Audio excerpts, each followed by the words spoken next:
या पद्धतीने अस्तर जोडून घेते, शिवून घेते. मी कोणत्याही पद्धतीचं पेस्टिंग वगैरे करत बसत नाही. त्याला वेळही जातो. मी एकदा ट्राय केलं होतं नवीन असताना लोकांचं पाहून किंवा कोणाचं तरी ऐकलं होतं. तर मला काही ते पटलं नाही किंवा माझ्या वेळेनुसार ते मॅच होत नव्हतं. सो मी ती गोष्ट तिथेच ड्रॉप केली आणि पुढे आपलीच पद्धत अवगत करत मी हे काम करते तर अशा पद्धतीने शिवून काम पटकन होतं.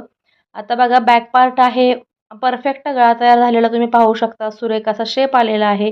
त्यानंतर कुठेही झोळ आलेलं नाही, कुठेही तिथे चुनी आलेली नाही. बऱ्याच ताई म्हणतात की बॅक पार्ट जोडताना झोळ येतो. तर या पद्धतीने तुम्ही सुद्धा पाठीमागचा पार्ट जोडून घ्या. तुम्हालाही अजिबात प्रॉब्लेम होणार नाही. आता मला प्रॉब्लेम होतोय तो म्हणजे सारखा बॉबिनचा धागा आहे तो अडकतोय. आता हा का होतोय ते सांगते. एकतर घाईचं काम असतं आणि घाईच्या कामात हे सगळं होणं साहजिक असतं. कारण आपल्याला सुद्धा लक्ष द्यायला इकडे-तिकडे गोष्टी बऱ्याच असतात. त्यामुळे ह्या धाग्याचा प्रॉब्लेम आहे. ॲक्चुअली कधीतरी बॉक्समधून एखादा धागा थोडासा जाड येतो